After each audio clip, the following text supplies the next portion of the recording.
Hello guys, today we're going to unbox my newly delivered laptop from ASUS. This is the Zephyrus G14 2021 version. Let's take a quick look on the specifications.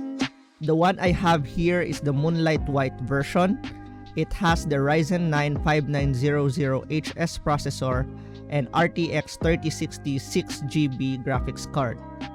For the display, we have 14-inch 144Hz Full HD, IPS level, and 100% sRGB display. For the RAM, we have 16GB 32,000 MHz DDR4 and 1TB NVMe SSD for the drive space. There are also other variants for this laptop with anime matrix display, other colorway called Eclipse Gray, and WQHD 120Hz display variant. Let's now talk about the ports and the I/O. On the left side, we have the power barrel port, HDMI 2.0B, USB-C Gen 2 with DisplayPort and power delivery support, and finally the 3.5mm audio jack.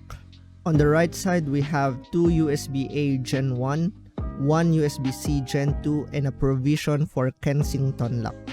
Let's move forward to the build quality and form factor.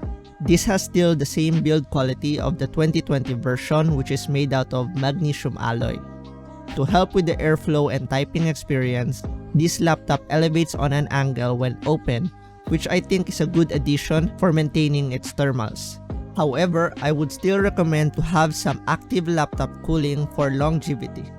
And now to the unboxing video and quick setup. We have here our box, medyo damaged lang siya sa harap. And let's inspect naman yung sa likod na part, nandito yung specs niya. And on the top part, we have the ROG and the logo. And I think yun lang naman yung mga details sa labas na part. So let's go on to the unboxing. Let's remove now the seal. Before I received this package, nag-QA testing na din yung pinagbilhan ko.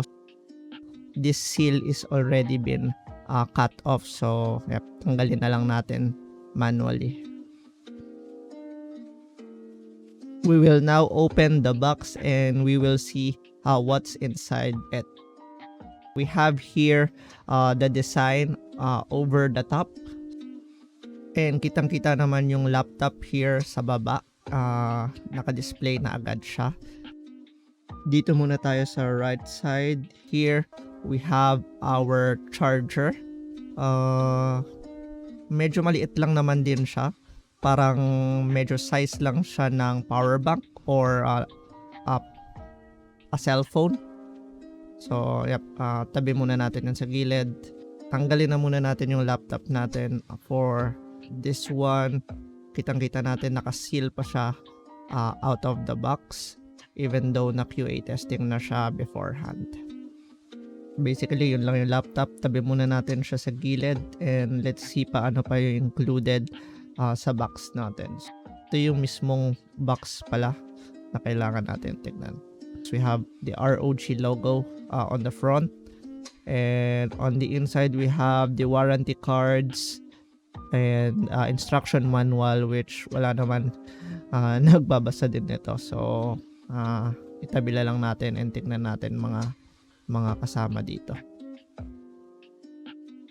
Wala pa yung power brick, no? So tignan natin kung saan siya nakatago. Ayun.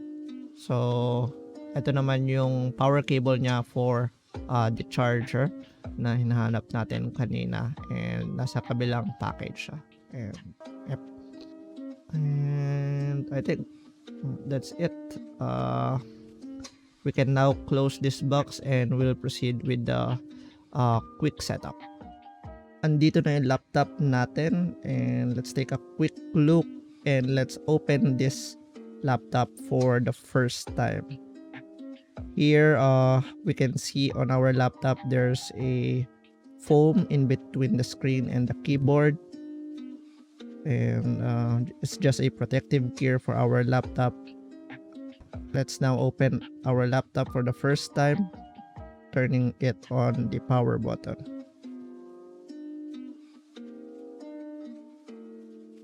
patayin na lang muna natin yung ilaw dahil sa gabal sa screen, and we can now see the ROG logo and loading screen. I'll just fast forward this video and talk about some additional features sa laptop natin while we are setting this up. You will be greeted by Cortana, the Microsoft Assistant, and just proceed with the usual setup and log on. It is recommended not to connect your laptop to the network just so you can create a snapshot dun sa laptop natin out of the box, and if ever man magka-problem yung laptop or it will slow down after gamitin, we can roll back to its factory settings. Unlike yung nagawa ko dito na super excited kasi ako mag-setup, so napasok natin yung network details natin. So one feature also ng laptop natin is that it has a fingerprint scanner dun sa power button, and currently sineset up natin siya. Pag binubuksan natin yung laptop natin, nakakash na yung fingerprint natin and automatic na siya mag-enter dun sa Windows natin. It is advisable to register multiple fingerprints para kahit anong press natin sa power button, mare-recognize ng laptop natin yung fingerprint natin.